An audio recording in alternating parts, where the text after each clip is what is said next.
mT-O. And this is Wishe Media.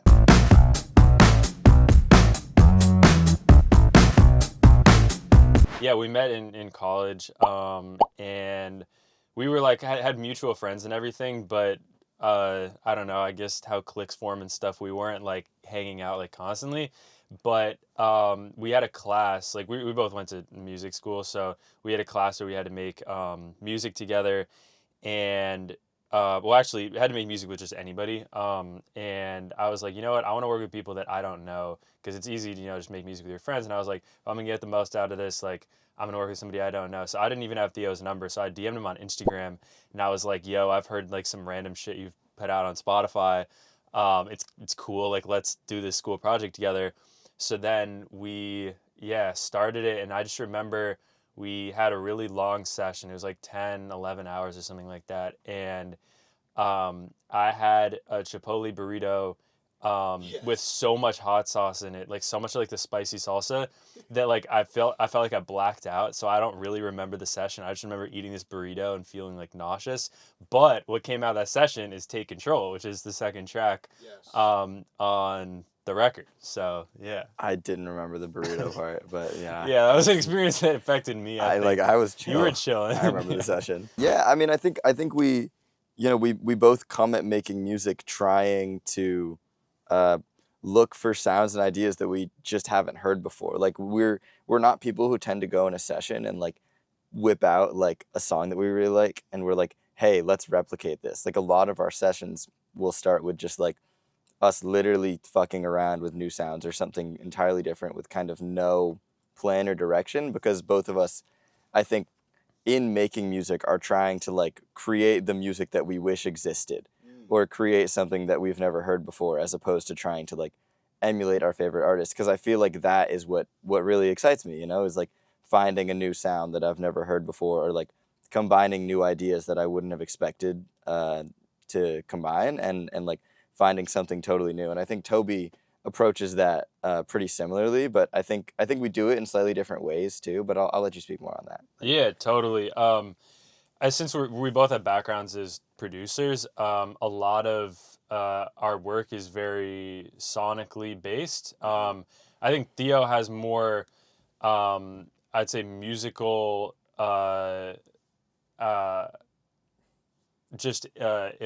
experience, like as like an instrumentalist, like he's a better instrumentalist and everything, and I think puts together melodies, harmony, and that kind of thing like more instinctually. That's what I was looking for, instinctually, than I do. Whereas I'm often like, oh, the texture of this sound is exactly what I want, or like the space that it feels like it's in is exactly what I want. And those are the kind of things that I have more of an instinct for. So, but since we both are producers and that's our background, we're often just starting with sound, and it's sound that's either something that's catching our attention or not. And that's where I think a lot of the pushing boundaries comes from, is we're starting from thinking about just like, what does this sound like? It doesn't matter if we have a whole song, if we have words, a melody, or anything. It's just like, does this sound excite us, just in terms of the way that it's processed, the way it's expressed, and those kind of things. And from that kind of leads into how the song actually forms and what it's about, or the structure of it, the mood, the vibe. Yeah, I mean, I think, we didn't plan on like making an album. When we first got together and just made that project, we weren't planning on like ever making music again necessarily, and we weren't planning on having a duo project. And I think what made us end up keep like, continuing to collaborate and making a full album is the fact that like just working together we found that inspiration naturally. Like it honestly was never super difficult. We would just get in a session together, and usually after just like a little, time fucking around, or a little time like talking about ideas or experimenting with sound, we would find something that excited us. And I think ultimately, that inspiration is why the project exists, as opposed to like the project existing to find that inspiration, if that makes sense. You know what I mean? Like we just came together and it clicked because we managed to find like a creative synergy that would just generate new ideas. I have one, so I can say it if you think. Go ahead. Yeah. The moment for me, we were making I don't know how familiar you guys are with the track list, but we were working on "Don't Make Me Wait," which is kind of like a slow song, Yeah. and we were writing it, and it was really fun. But it was kind of at this point, it just was like one of the more songwriting-y ones where like I was like playing guitar and singing, and Toby was recording, coming up with ideas, and then like I don't know, I feel like I like went to the bathroom, and then Toby had like bounced out the master of everything and started making this like crazy chopped version of it.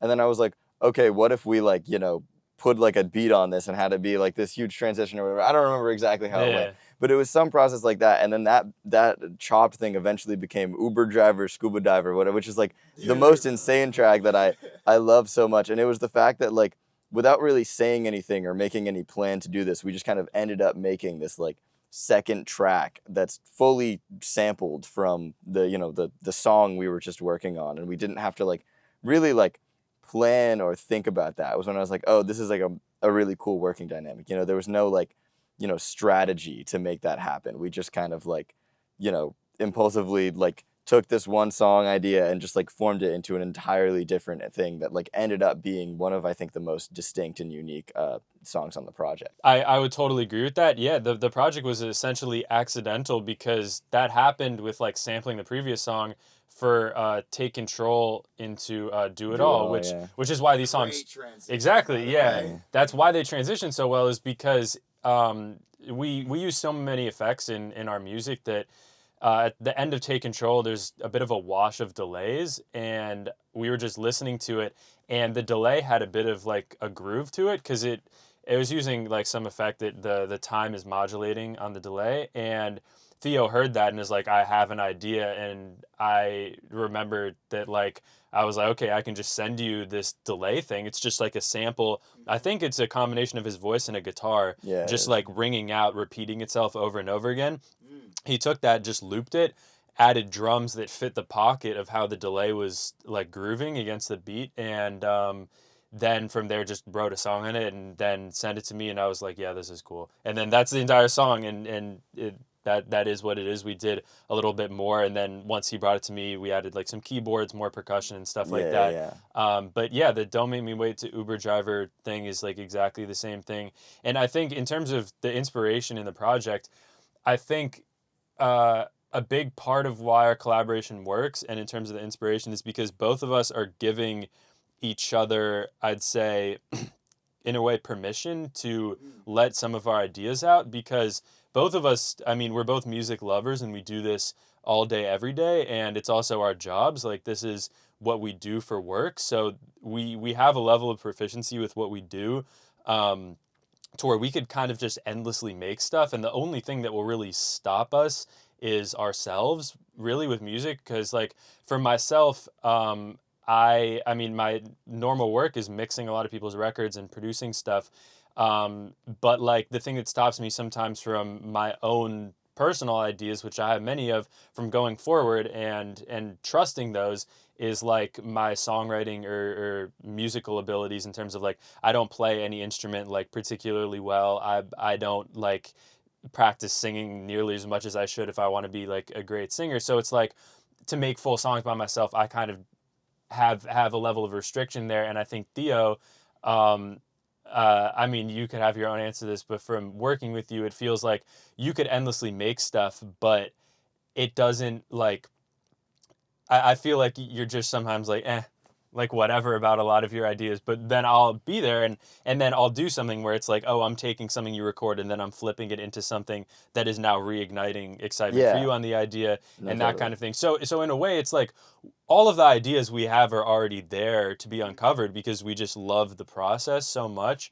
But it's really in the collaboration that, I mean, obviously we have very complementary skill sets, which helps things move forward quicker. But I think it's also a lot in terms of giving each other permission and kind of approval of ideas we have, because generally the things we're making, like, they work musically. It's like we've been doing this for a while by ourselves, so it's like we know, like, oh, this kind of chord works here with this melody, and this kind of instrument works well with this instrument. And it's like we have these sensibilities developed, and it's a matter of just being like, yes, that is actually good, instead of like, oh, well, I could do this a million different ways, so I'm going to try it a million different ways. It's like, no, this already sounds good. Keep going. I mean, I think some of that actually comes from like the just the process that we often have, where like I think all, I make like ambient and electronic music on my own, but I think honestly between the two of us, my role is more that I come and bring like musical ideas a lot of the time. Like I'll be like playing on a guitar and piano and generating like musical ideas and melodies, and like I kind of like, we'll give Toby like ideas and inspiration for sound stuff, but usually you're the one kind of like manning the computer and stuff, which is refreshing for me because I usually am in that role. And then Toby kind of like generates the soundscapes and the textures and stuff like that, and like, flips the ideas into new worlds and maybe changes them musically and rhythmically too as I like try to generate them. And so I think a lot of those ideas come, like the ambient and stuff ideas come from the fact that like Toby, we're kind of like live messing with each other, like I feel like Toby's often trying to like, change up an idea of mine in like a strange way I wouldn't expect, and then I'll like play along with that. And so, and I come from like a more like indie background, like recently I've been making a lot of like indie rock music. And so like, that indie rock and indie pop sensibility comes through there. And then, Toby like adds kind of these like ambient ideas and these weird textures. And then I have to try and like match that and like come back and like create ideas that make sense with whatever like texture and ambient shit has like, he's just created. And so I feel like the blending of genres comes very naturally in there. It's not like we're sitting there and like, oh, it's time to like make an ambient section. It's kind of like Toby just puts on a fucking reverb while I'm playing the guitar, and then I'm like, oh, like yeah, this would sound better if I played ambient shit now. You know what I mean? Yeah. And then it's like we just kind of naturally go back and forth there. We often try to pick something a little bit unconventional to start with. So Theo was playing a mandolin instead of a guitar, and I remember I was using an H3000 by Eventide, which is one of my favorite boxes. And there's a lot of weird things that it can do. And there was a setting I was messing with that was just grabbing bits of audio and looping it.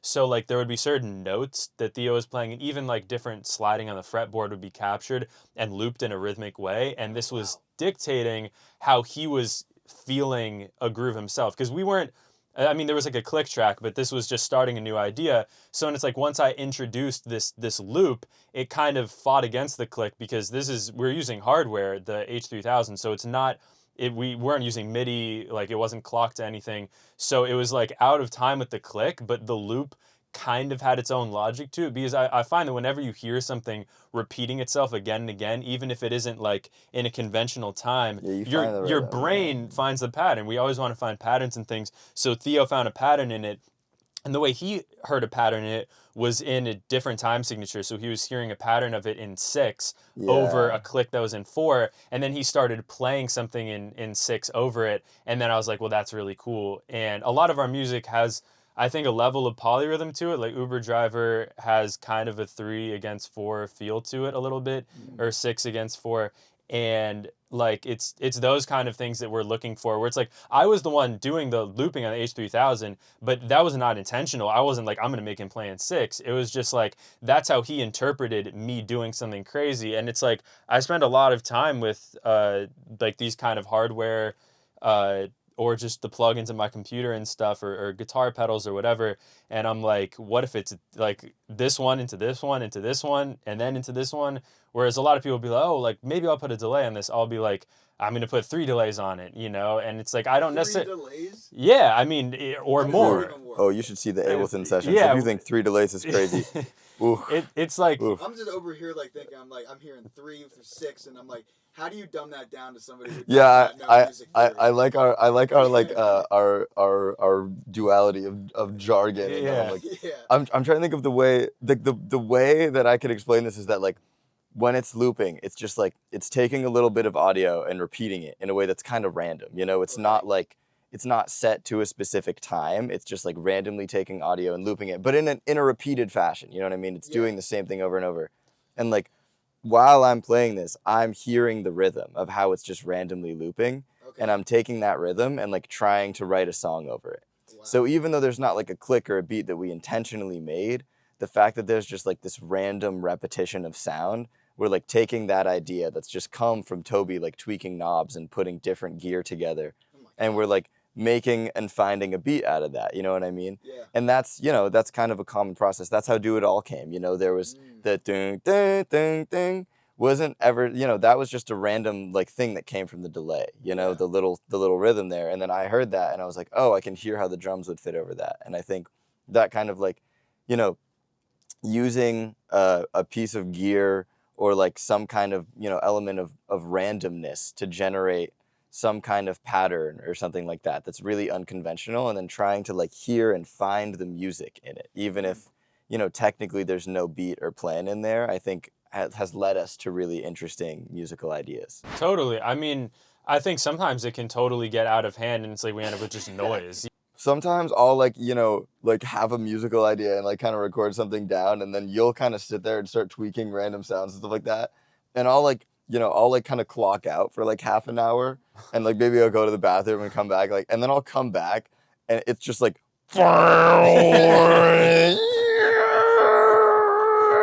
and Toby's like you're just like locked over the computer, like there's like a trance over you and you're just like staring at it, and I'm like, I don't see the vision. Yeah. And the thing is that like, so I don't know if we crash creatively, because usually when that happens, I'm just like, I'm gonna just chill for like 15 more minutes. Like I usually just sit there and I'm like, I'm just gonna trust. Yeah. And then eventually, you know, I'll start hearing something, and then I'll start making like comments or suggestions and like, you know, move it in a certain direction. But like there are times when I like, you know, Toby will kind of lock in me doing a thing, and I'll be like, I'm just gonna let him take this one for a second.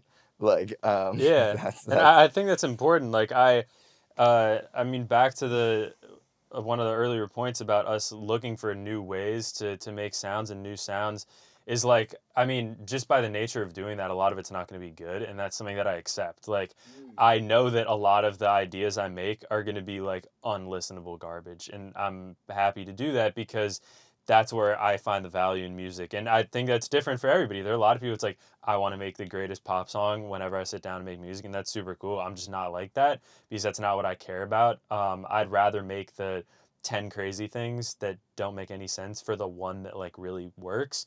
And I think Theo and I share that mentality a lot of the time, and I think we also have a similar sensibility for what actually sounds good. So it's often that like, you know, one of us clicks that one button on something or turns on that one plugin or whatever, and it's instantly like, oh, that's it. And we'll both get there at the same time. We'll both be like, both of us like, yes, that's it, you know. And we have a similar idea for what the like heart of the idea is, because I feel that like every sound has like an identity to it. It has a character, like whether that's a guitar, drums, whatever. It all is communicating something, not just in the part that it's playing, but in the way that it's expressed to the listener, the way that it's hitting your ears, whether that's like mainly in the mid frequencies, mainly in the high frequencies. You know, the way a sound is shaped and crafted is giving you context and information just in the same way that the actual part that it's playing is. And that's something I'm always focusing on.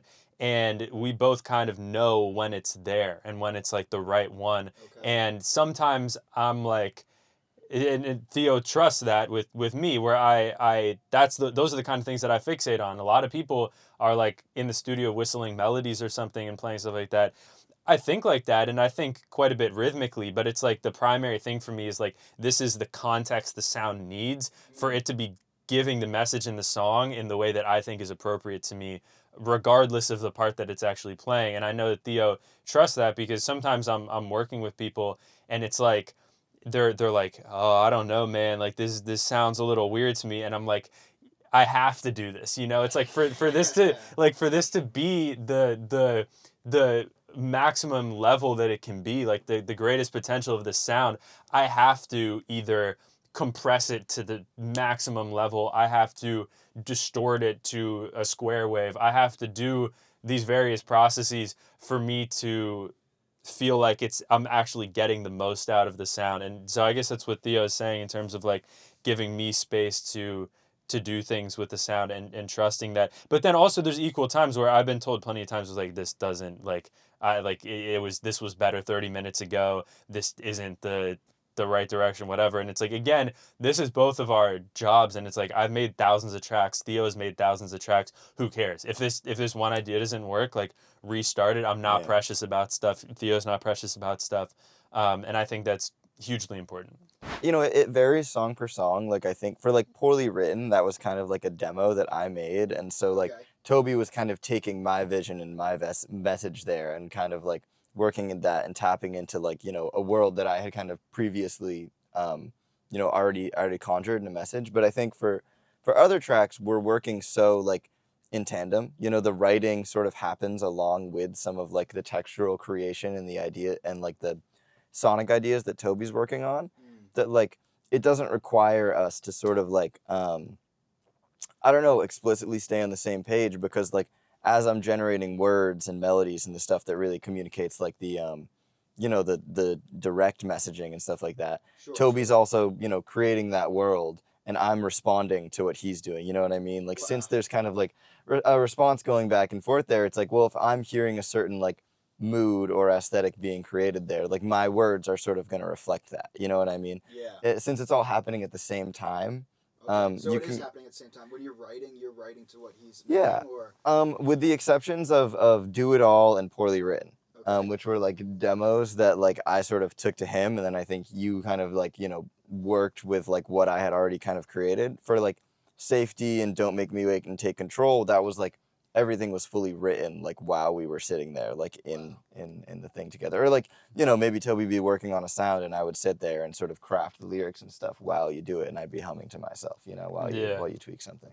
Yeah, I feel like I have to be like really paying attention to even catch him writing a song, because like you write songs really fast, and I'm just like, yeah, this is cool. Like, because you're also not writing like conventional songs. Like it doesn't feel like a, you know, a typical pop song or like a generic love song or something. And like arrangement wise, or like lyrically? Both, you know, and I think that's what's cool about it, is there's a level of ambiguity, and the listener is kind of asked a little bit more, I think, of listening to our stuff than other music, both in the lyrics and in the production of it, because, it's not always like super clear. I mean, I've been working on the production of one of our songs, and I'm like, I have no idea what these lyrics are about, but it's like I'm adding my own level of interpretation to it, and anybody listening to it can add their own. And I think there are fragments in both the sounds and in the lyrics of our music that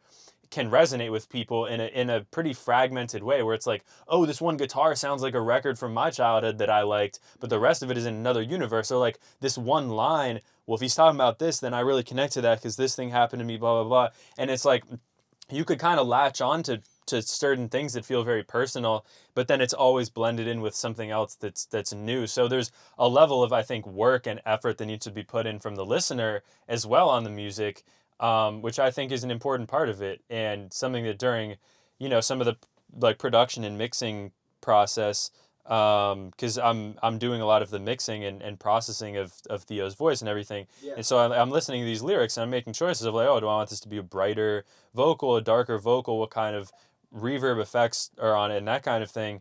It's like I'm thinking about my own relationship to what he's saying and what that translates to for me. But I think what's cool is that could be so different for somebody else. It's the music is not like explicit, like handing it on a silver platter in front of the listener, of what you're supposed to get out of it. I think there's a level of you can take what you want out of it. You make me sweat.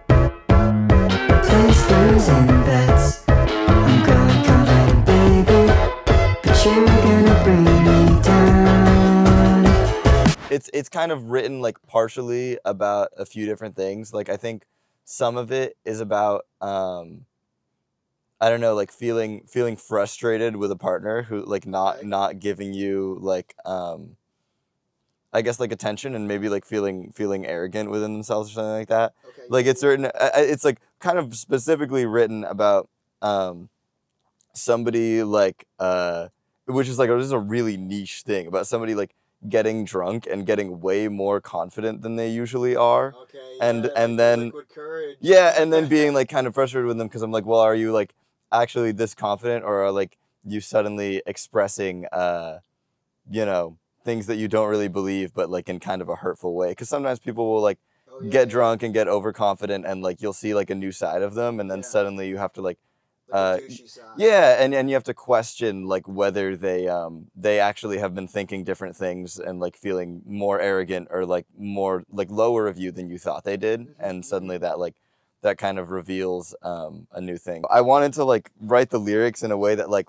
maybe if someone really feels that like that feeling, they can kind of empathize with it, but I didn't want it to be like too specific. Because like in coming up with the demo for that, I'm like, this is just like a fucking like, you know, headbanger pop song or something. You know what I mean? It's just like it's just kind of a vibe. It's just like you want to be able to put your headphones on it and like dance to it and head bop to it. And then like maybe if you want to like 4 listens in, you can dig into the lyrics and figure out what I'm talking about. And so like I wanted to express like the feeling, maybe that feeling of like, you know, frustration or feeling like, you know, damn, like why do I feel like, you know, like this person is suddenly, you know, a different person and like treating me differently. But also like just get that general feeling, but also, you know, let the song speak for itself just in terms of like its excitement and like the sound design and all that. Like let the lyrics be what they're doing, but leave space. The way that the song starts, like I see the end, don't make sense, is so fascinating because that's really, I mean, even though it's not the chorus, that kind of sticks with me the most because there's a lot of space in the verse because, you know, and you get, which is nice because you get a lot of the bass line and the other elements of the song, which is, you know, it keeps you bobbing your head. But like, that's also such an interesting way to start it because that could mean a million different things. And, you know, it gets clarified throughout the song, but still never perfectly. And just I think the other choices in it are really interesting. And I always have a bit of a fascination with like a song that really leans into a vibe to the point where you can experience it just for the vibe, but then has a meaning to it that is either feels adjacent or quite removed from that vibe. I think that kind of thing is fascinating. If anything, Poorly Written is a pretty like, you know, summer feel-good song in a way. Yeah, it's pretty upbeat. But there's a deeper meaning to it, which is why I think it's cool. You say like 4 listens in, you know, where like those 3 listens, you're just happy. And then the 4th listen, you're like, oh, wait, I'm still like happy, but I'm also getting a look into this other thing. And I think that's the kind of like depth we hope to have in this. I mean, I hope that this album is very repeatable for people. I mean, certainly for me, like given that we, you know, wrote it together, produced it, recorded it, mixed, mastered it, like I tend to not be in that many different like buckets of the creation process, but I'm not sick of the album, which is like, and then also in terms of making content as well, that's the one that I didn't think about. It's like editing all these damn TikToks and stuff. I'm not even doing that at the level of some people, but like that's another layer of me listening to this stuff. It's like for Poorly Written and everything, it's like I still love it, you know, and I think that's important. To have these kind of considerations when making stuff is like, can it be just listened again and again? Is there more you can get out of it on another listen? Well, I can say as a listener, it most definitely is. Thank you. Yeah. There's, it's a lot of music and not a lot of music. It's like really there's 20 minutes long, but there's a lot of shit that happens and it's really cool. It's efficient, you know? You have a 20-minute commute, knock out the whole thing, and then knock it out again on your way back home, right? Like, and then keep knocking it out. Yeah, keep knocking it. Yeah, like listen more. Yeah. It's maximal ambient industrial shoegaze pop intellectual indie. Yep, that's the genre. This is the genre. I love it. Let's go. This is a dead sober album. Wow. It's really sober. I find that when I make music high, which I don't usually like to do, I actually, like, whenever I get high, I usually just chill or, like, under any influence. I end up being really drawn to just, like, super straightforward music and make shit that's really boring. Like, I find that drugs do not help me access interesting creative places. I find that being, like, sitting with myself and my full brain capacity, and I think Toby feels the same way, is the best way to, like, come up with new ideas. But, yeah, this is it's actually really funny that you say that, because now I'm listening and I'm like, yeah, this does not sound like a dead sober album, but it is no drugs. Dude, you said that and I'm like, really? Yeah. Yeah, because I mean, you don't really do anything, but I'm not like particularly straight edge or anything, but it's like it's just not for this project. Like nothing like that. Yeah. Yeah, we kind of like sit there and think about stuff, you know, like Intellectual indie. Yeah, it's intellectual indie. So yeah, I mean, I think we're influenced by things that may come from a psychedelic kind of place, but it's like we understand what is making the music feel the way it does, and if it feels like a trip, I could break down why it feels that way in a musical way and then be able to access that because I understand that. I don't know, and yes. Nice. Nice. We're making more music. I mean, we're working on another project. I mean, we're both planning and staying in New York for, you know, at least a couple years for me, and Toby probably for a long time, I'm guessing. Maybe we'll end up in LA. I don't know where the music industry will take us. But, like, you know, as long as we're in the same place and we're working on music, I'm guessing we'll still be working together in some capacity. So, and, you know, I don't think either of us are, like, looking to this project to, like, pay the rent. And so it's not like, oh, it didn't blow up, we're not going to make it anymore. You know what I mean? It's not really like relying on that. So that's good to know. Yeah. I think there'll be more MT-O. How long it'll last, I have no idea. But at least a little while. I think a really important part of it is that it's not something that we need to be hugely successful or really support us. Which just, I mean, takes so much pressure off, and I think that's awesome. Extremely important. Yeah, so it's like, to answer that question, it's like I don't have a super tight answer to it because it's not a necessity. It's like it's something that I think is best when it's happening naturally, and if that continues, that's really great, and if it doesn't, I'm sure either of us are going to be working on cool stuff otherwise. Like we're just trying to make the coolest music we can, and if that's a part of MT-O, then like that's great. And if that's other things that maybe involve each other, because we have actually started already producing for one other artist and probably soon to be more as MT-O, where it's like we get in the studio and it's like serving somebody else's vision but with our skill set, you know. And that has already, you know, turned out quite cool, and like that kind of thing will always happen. It's like both of us are resources for each other, like if it's not just our direct collaboration. So yeah, but I mean we are working on new music, and like as long as that's fun, it's going to keep happening. All of them. Yep. That's it. All of them. In the context of MT-O, yes. Okay. In normal life, no. I kind of want to say Zebra, but maybe that's because I've been listening to this artist named Jack Zebra, who's like this Chinese guy who makes like underground Rapid fire music. raccoon. Raccoon. Like in general, or like in the headspace. U.S. military. The U.S. military. That is fucking great. Minecraft. Like I can like mine stuff and then put it in my inventory. Wait, not flying, bro? You could fly in Minecraft and you say mining things? Well, no. It's like the ability to like take any material and like put it in my inventory, and then like you place walk it around again. with a stone? You just walk around with like an arsenal of things? Yeah, I want to be able to just like displace things perfectly and effortlessly. Yeah, and Instagram is the place to like follow along with us, where we like post updates. So yeah. Awesome. Yeah, make sure to check out the new album, MT-O, and thanks for being a part of Wish World, man.